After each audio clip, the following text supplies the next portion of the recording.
Learn English through Stories F41 PDF. Adapted and modified by Kulwant Singh Sandhu. Contents: 1. Rani Sarandha. 2. Grammar page. Rani Sarandha by Premchand. 1. In the silence of the night, the water of the river danced and lashed against rocks rhythmically, making a pleasurable sound like the grinding of millstones. On the right bank of this river was a hillock on which stood an ancient fort. Tall grasses and moss sprouted from its walls. At some distance in the east was a small village. The fort and the village were both symbols of a Bundela chief. Centuries have passed and several dynasties have thrived and perished in Bundelkhand. The Muslim rulers have come and gone, Bundela kings rose and fell.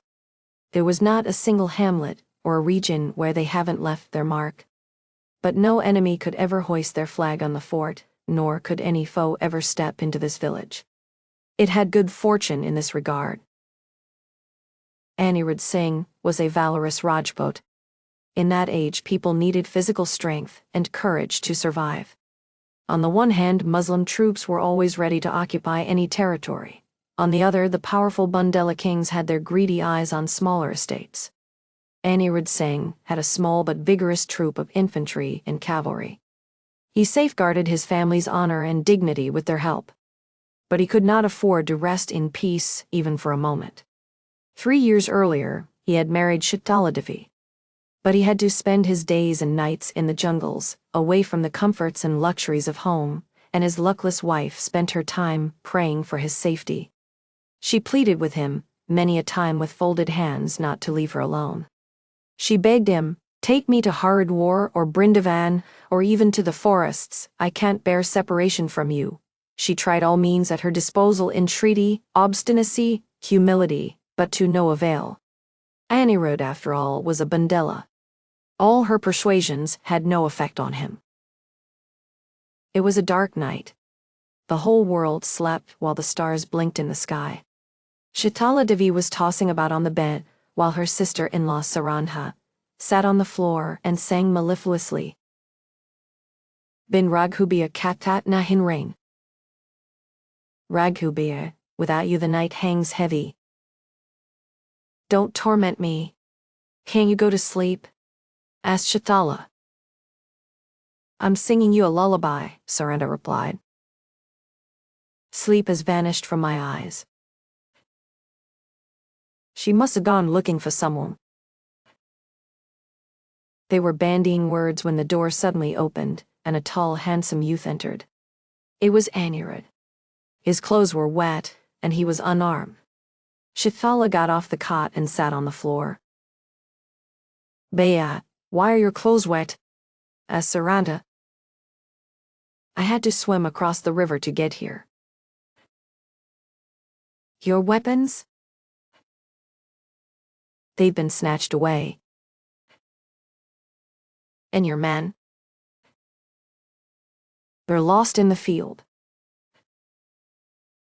God has been kind, muttered Shitala in an undertone. But Sarandha frowned as her face turned red in royal pride. Bhaiya, you have violated the tradition of the family. Such a thing has never happened before. Sarandha adored her brother. Hearing these accusatory words, Anirudh felt deeply embarrassed. His manly courage, that had been momentarily suppressed by love, was ignited like fire. He stepped back right there and walked out saying, Sarandha, you have taught me a lesson I won't forget in my entire life. The night was still dark. The stars were still blinking in the sky. Anirudh left the fort, reached the other side of the river in no time, and was enveloped by the darkness. Shitala had followed him, but as he leapt from the ramparts, she sat down on a rock and wept. In a while Sarandha, too, reached there. Shitala turned on her like a female cobra. Is tradition so dear? Yes. If you had a husband, you would have sheltered him in your heart. No. I would have pierced a dagger in his heart. You'd conceal him in your heart. Mark my words, came the angry retort. When the occasion comes, I'll act on my words. 3 months later, Anirudh conquered Rani fort and returned. A year later, Sarandha was married to Raja Champatrai of Orcha. The words bandied between the two women that day continued to rankle in their hearts. 2. Raja Champatrai was a courageous Rajput with quiet determination. The Bundelas held him in high esteem. A mere hint from him was enough for armies to attack and destroy principalities. From the moment he ascended the throne, he stopped paying taxes to the Mughal emperor and concentrated all his might on expanding his kingdom. The Muslim armies repeatedly attacked him, but were repulsed. Every person in Bundelkhand was willing to sacrifice his life in the name of Champatrai. It was at this moment that Sarandha was married to Champatrai. Sarandha's prayers were answered. Her wish that her husband should be a shining star of the Bundelas was fulfilled. Although Raja Champatrai had 5 exceedingly beautiful wives in his harem, he soon realized that the one who idolized him the most was Sarandha. Circumstances arose, however, that forced Champatrai to approach the court in Delhi. He entrusted his kingdom to his brother, Pehar Singh, and left for Delhi.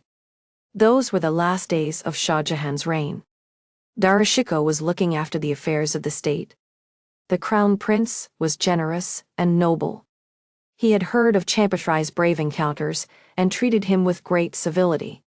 He honored Champatrai with the endowment of the estate of Kalpi, which fetched a revenue of about 9 lakhs. This was the first time in his life that Champatrai had some relief from constant struggles with enemies and could administer his realm with pomp and grandeur. With leisure came all the trappings of aristocracy. Dance parties and musical soirees were held. The king surrounded himself in sensual pleasures while his queens occupied themselves in decking up with ornaments. Success seemed to have intoxicated everyone. Sarandha, however, looked sad and withdrawn, rarely present in the assemblies of revelry. She didn't like the atmosphere of festivities that pervaded everywhere. One day Champatrai asked her, "Saran, why do you look so sad? I rarely see you smile. Are you angry with me?" Sarandha's eyes brimmed over as she replied, "Oh my lord, why should you think so? I'm happy in your happiness. Ever since my return, I haven't seen that captivating smile on your face. You haven't even offered me a pawn made by your hands, nor have you tied my turban. Also, you haven't armed me with weapons. Tell me the truth. Don't you find me youthful anymore? My life, you ask me questions to which I have no answers. There's no doubt that I'm not in the best mood these days. I do want to remain cheerful, but there is a burden that weighs me down." Champatrai frowned. "I see no reason for your melancholy. God has blessed you with everything. After all, what did you have in Orcha that is missing here?" Sarandha's face turned red as she asked, "I hope you won't be angry if I say something." "Not at all. Go ahead." "In Orcha, I was a queen and you were a king. Here, I'm the woman of a feudal lord. In Orcha, my status was equal to that of Kaushalya in Ayodhya. Here, I'm the wife of an emperor's lackey. The emperor to whom you bowed down your head today used to shake in fear till yesterday when he heard your name. I can't be happy falling from the status of a queen to that of a maid. You have paid a heavy price for this comfort and these evening parties." It was as if a veil had been lifted from Champatrai's eyes. So far, he had been unaware of her great spirit. The memory of Orcha brought tears to his eyes, just as an orphan's eyes fill up with tears when people talk of his parents. With the true faith of a devotee, he touched Sarandha's feet. From that day onwards, he vowed to renounce luxury and return to the earlier ways of austerity. 3. Just as a mother is overjoyed when her lost child is restored to her, the people of Bundelkhand were happy at the return of Champatrai. He was the reigning star of the Bundel region. The fortunes of Jarach fort rose again. Problems disappeared. Sarandha's narcissus eyes sparkled with a smile once again. Several months passed since their arrival.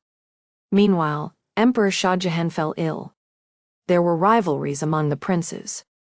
With the news of the emperor's illness, the flames of enmity and feud were ignited. Confrontations were imminent. The princes, Murad and Mohiuddin, marched from the Deccan with their armies. It was the rainy season. The streams and rivulets were in spate. The mountains and fields were covered with lush green grass. Murad and Mohiuddin marched with utmost haste. They soon reached the banks of the Chambal near Dolpur, where the imperial army was waiting to confront them. The princes stood perplexed. The river lay before them like a tall, insurmountable iron wall. Helpless, they sent Champatri an urgent message to come and help them out. The king went to her palace and asked Sarandha, "What reply shall I give?" "You must help them," she replied. "That would invite Darashiko's wrath." "That's true. But we need to help people who seek our refuge." "Saran, you've answered without giving much thought to the question." "My love, I know it is a difficult decision that will result in shedding the blood of our warriors like water. We shall do so and litter the Chambal River with corpses. Believe me, as long as the river keeps flowing, people will sing the glory of our warriors. As long as a single man of Bundelkhand remains alive, the blood shed by the warriors shall shine on his forehead like a saffron tilak." Dark clouds were marching in the sky. An army of valiant Bundelas issued forth, like the dark clouds from the fort of Jirach, and marched towards the Chambal. Every soldier was imbued with the desire to show off his valor. Queen Sarandha embraced her two sons. She offered a pawn to the king, saying, "The honor of the Bundelas is in your hands. May God turn your sword into Indra's thunderbolt." That day, every pore of her body was filled with joy and her heart was bursting with exuberance. Just as a desert traveler dances with joy when he sees an oasis, the Mughal princes could not contain their joy when they saw the approaching army of the Bundelas. Champatri knew every inch of the land like the back of his hand. He commanded his army to stay in hiding and guided the scattered forces of the princes along the riverbank towards the west.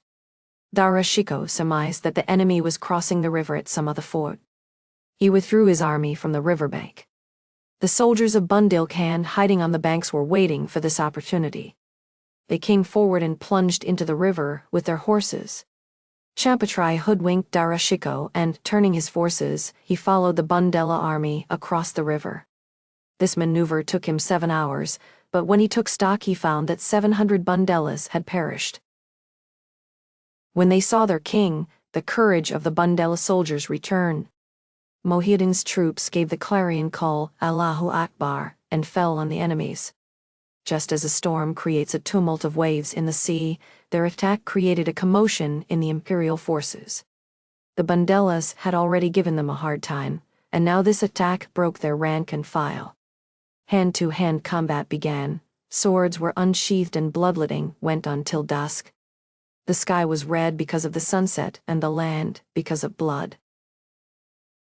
Darkness had descended.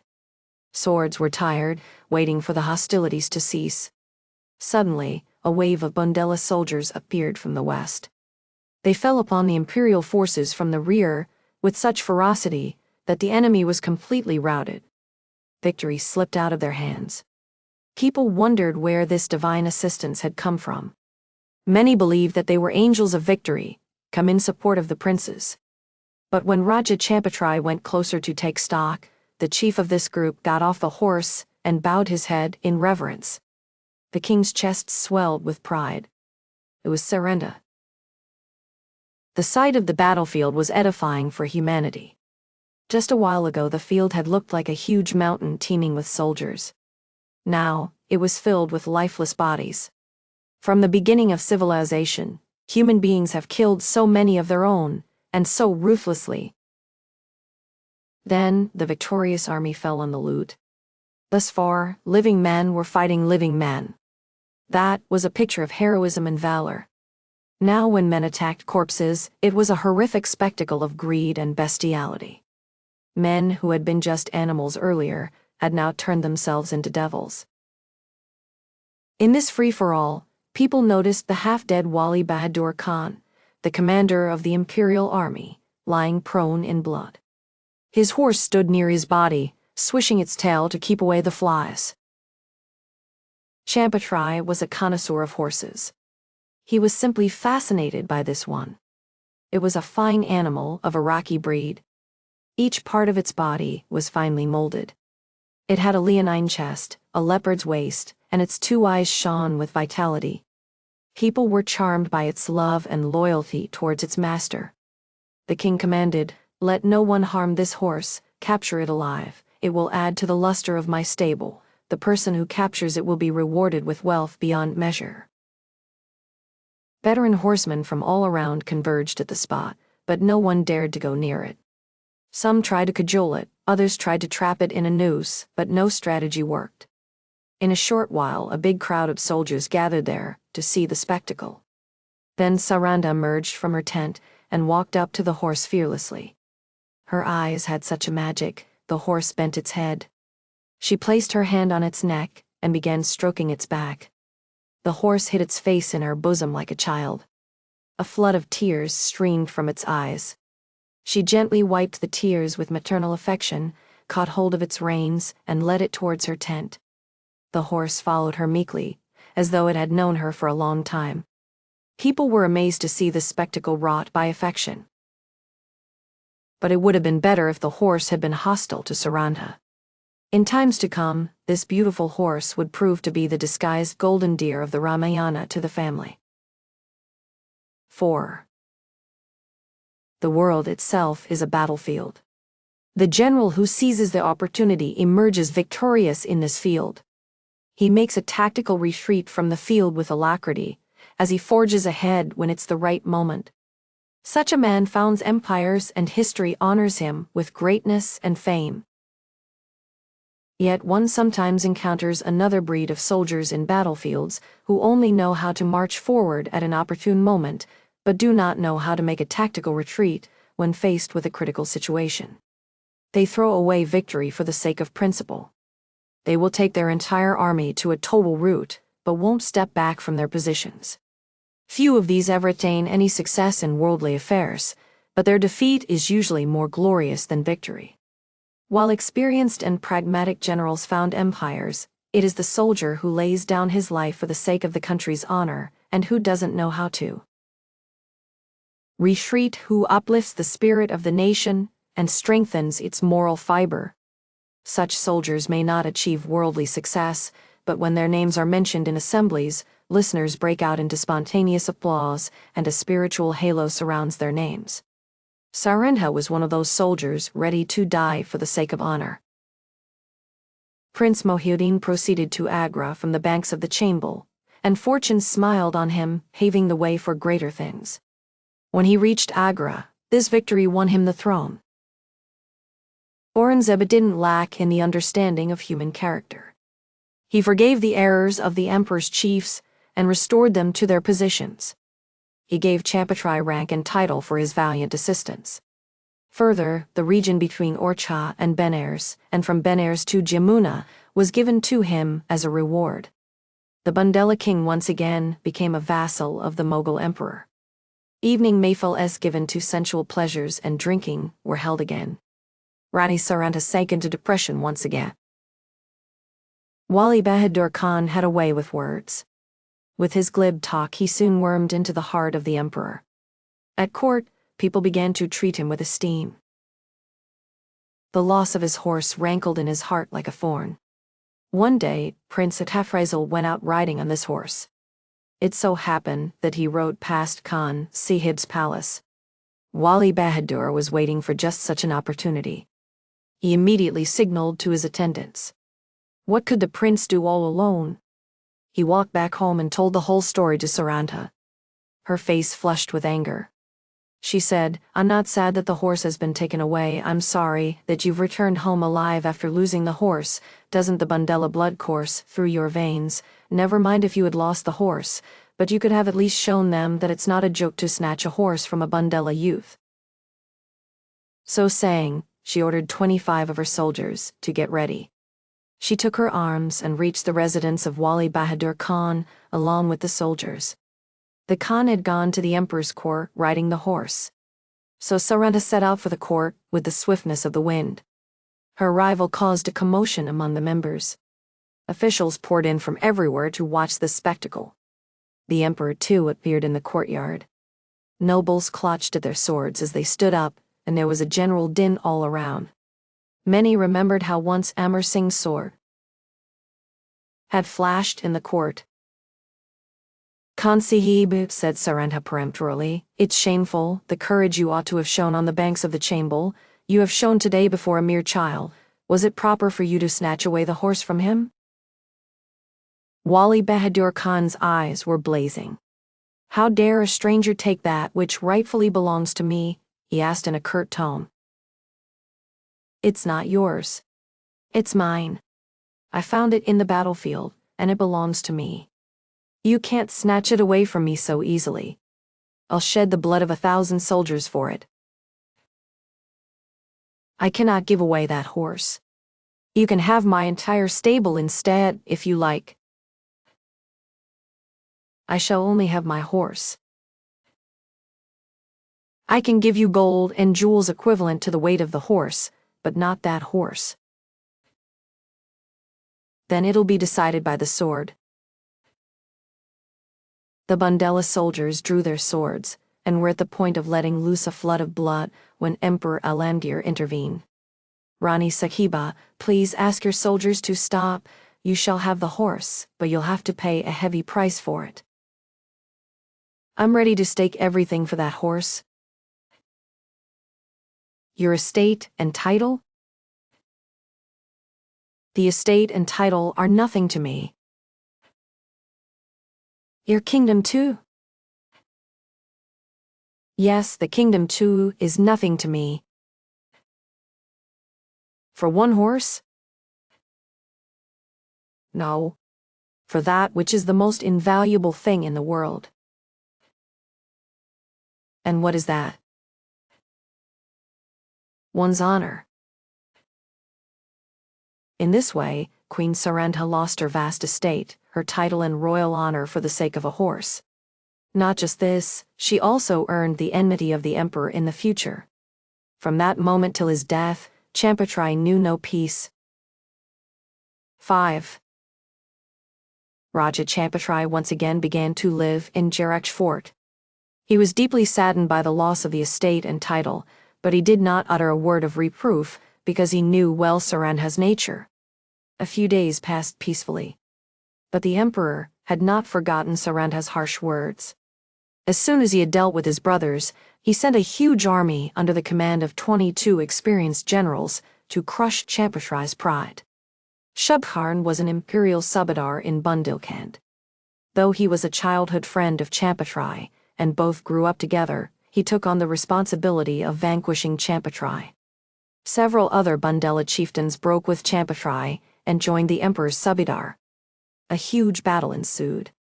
The swords of soldiers dripped with the blood of their brothers. Even though Raja Champatrai emerged victorious in this battle, his power was seriously hampered forever. Champatrai's nobles, who were once his allies, now received favors from the emperor. Some friends came to Champatrai's rescue, but others deserted him. His own kith and kin began to turn away from him. However, even in these difficult times, Champatrai did not lose heart. He left Jarakh and spent the next 3 years hiding in the dense jungles of Bundelkhand. The emperor's armies hovered all over the state like beasts of prey. The Raja had to face skirmishes frequently where his personal courage saw him through. Sarandha was always by his side, egging him on. In great and critical encounters, when courage deserts one, and hope also disappears, it is one's sense of honor that gives one sustenance. After 3 years of pursuit, Emperor Alamgir's subadars informed him that the Lion of Bundelkhand could not be hunted down by anyone other than the emperor himself. They received instructions to withdraw the troops and lift the siege. Raja Champatrai thought that the danger had receded, and he returned to the fort at Orcha. But just as the sun shines for only a little while through black clouds during the rainy season, it was a temporary respite for Champatrai. After several months of quiet existence, the king had to leave his abode and wander about in the wilderness. 6. For 3 weeks the imperial army laid siege to Ocha. Cannonballs had pierced the ramparts of the fort, just as harsh words pierce the heart. About 20,000 people were trapped in the fort. Most of them were women and children. The number of men was decreasing every day. All the entry and exit points were sealed. Even air couldn't pass through. The stock of provisions had depleted. Women starved to keep their men and children alive. The fear that in a few days all of them would starve to death made them already half dead. Women raised their hands towards the sun god and cursed the enemy. Children hid behind the ramparts and pelted stones at the enemy, but these scarcely crossed the ramparts. Raja Champatrai was down with fever and had been bedridden for the past few days. People drew courage from his presence, but his illness had created chaos in the fort. The Raja said to Sarandha, "The enemy will surely find their way into the fort today." "God forbid. May God not keep me alive to see this day. I'm concerned about the women and children. The chaff will be ground with the grain. What if we leave this place and leave behind all these helpless people? We brought this calamity on them. If we are not here, the enemy will probably take pity on them. No, I can't leave them. I cannot abandon the women and children of the men who have laid down their lives for us. But by remaining here, we can't help them in any way. We can at least die along with them. I'll stake my life for their protection.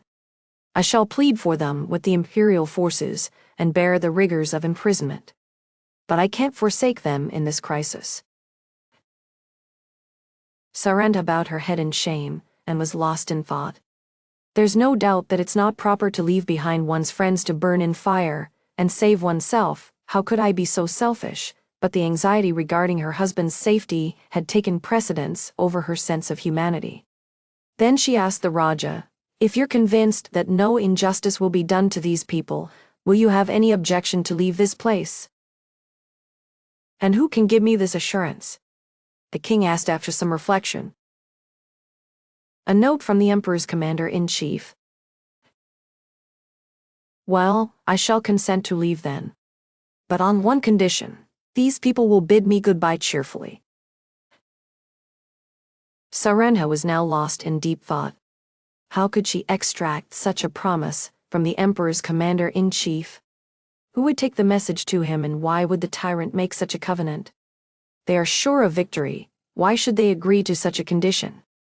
And when they will get to know that they have been tricked, all their wrath will fall upon our wretched subjects. How can I find someone who is both pragmatic and eloquent enough to perform this task? F41 can probably accomplish this. Led by this thought, the queen sent for F41.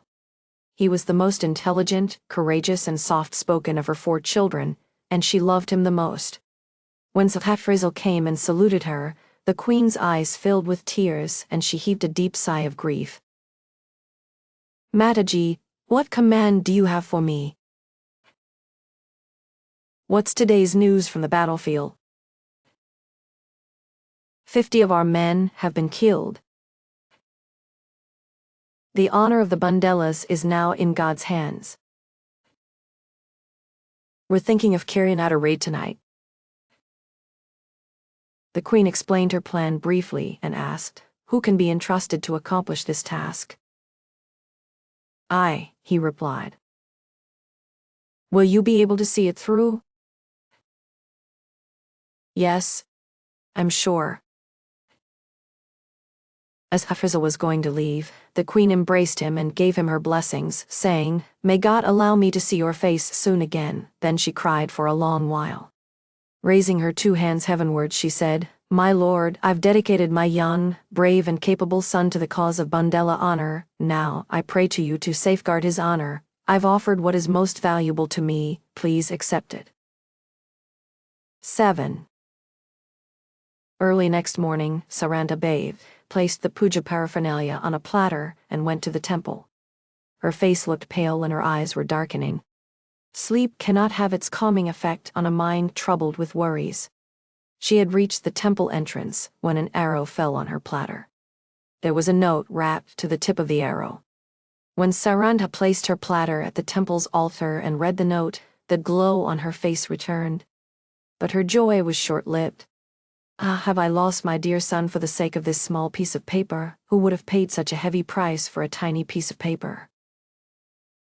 On her return from the temple, Sarandha went to Champatrai and said, "Lord of my life, please fulfill the promise you'd made last night."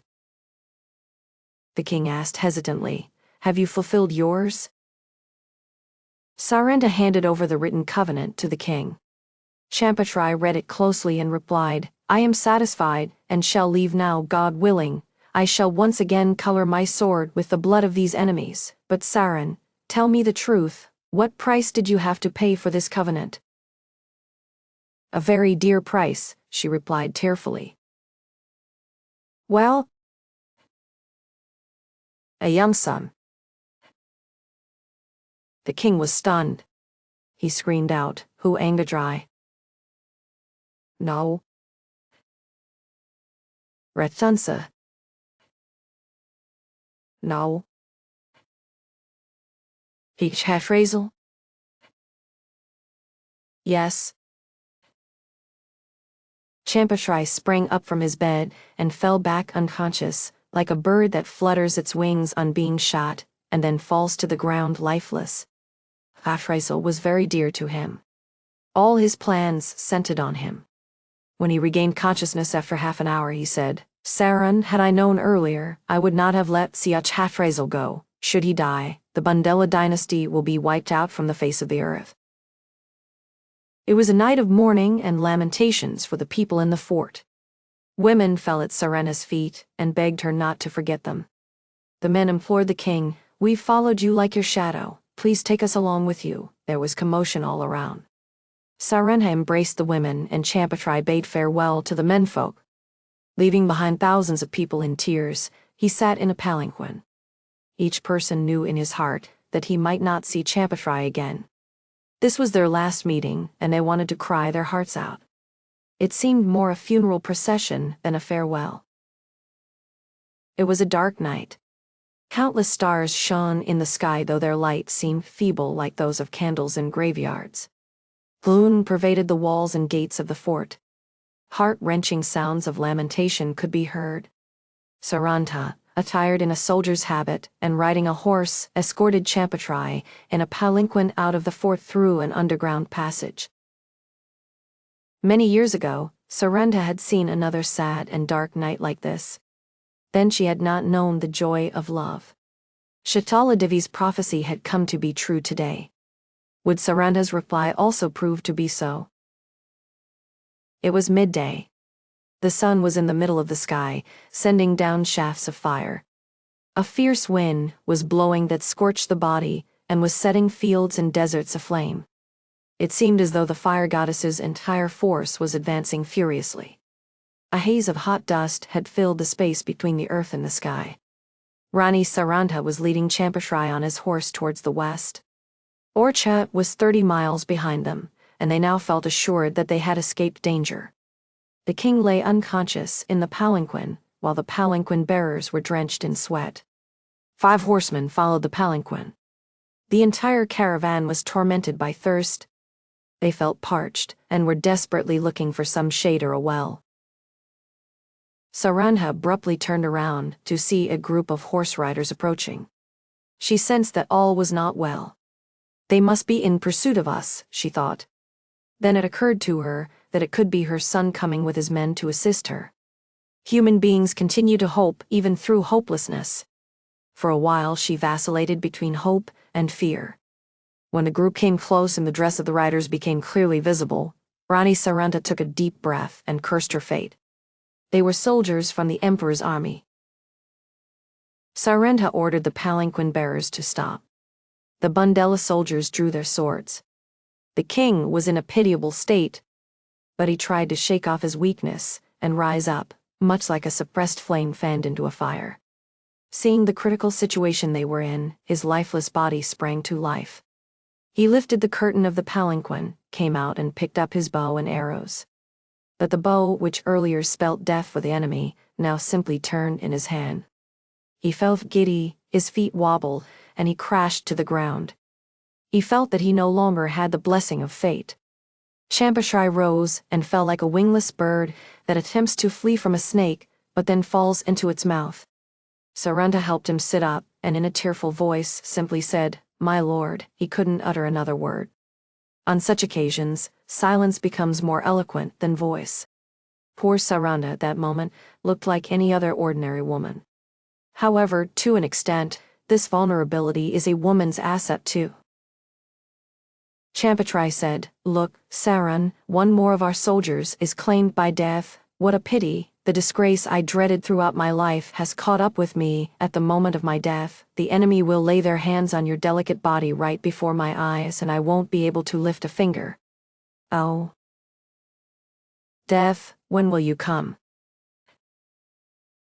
As he spoke, a thought occurred to him. He reached for his sword, but his strength failed him. Then he said to Sarandha, "Saran, you have saved my life on many occasions." As she heard this, Sarandha's weakness disappeared, her tears evaporated, and her wilted face shone in delight. Her spirits rose, thinking that she could still be of some use to her husband. She looked at the king and said, "If God wills it so, I will do it until I die." The queen had thought that the king wanted her to give up her life. "You have always abided by my instructions," Champashri reminded her, "and I shall do so till my dying day. This is probably my last request. Please do not refuse." Sarandha drew her sword, and holding it against her chest, said, "This is not because you ask me to do so. It is my heartfelt wish that my head should be at your feet when I die." "You have not understood what I meant. Would you leave me in the enemy's hands to be chained and taken around the streets of Delhi as an object of laughter?" The queen looked up in surprise. She did not yet grasp what he meant. "I'm going to ask a boon of you." "Sure. Go ahead." "This is my last request. Will you do as I say?" "I will, most humbly. Just say it." "You've made me a promise. Don't refuse now." "Please tell me," she said, trembling. "Pierce your sword into my chest." A thunderbolt struck the queen. She said, "My lord, can this ever be possible? I cannot bear to live in chains. How can I do this?" The fifth and the last of the Bundela soldiers fell to the ground, wounded. The king said, annoyed, "So much for your tall talk about defending my honor." The emperor's soldiers leapt towards the king, when the queen drew her glittering sword and thrust it deep into Champashri. The boat of love sank into the ocean of love. Blood was flowing from Champashri's heart, but his face wore a smile. What a terrible sight it was. The woman who would give her life for her husband had to be his assassin. Sarandha's sword had pierced the heart that was entwined with hers when she enjoyed the pleasures of youth, the heart that was the center of her hopes and desires, the heart that nursed her love and preserved her honor. Her boat of love was now floating on this ocean of love. Her sword was the weapon of duty, the love's arrow. Had a woman's sword ever done such a deed? What a sorrowful end to self-respect. Such examples of self-respect and honor could not be found even in the exploits of Udaipur and Marwar. It's quite easy for a woman to give up her life. But this was something only Sarandha could do.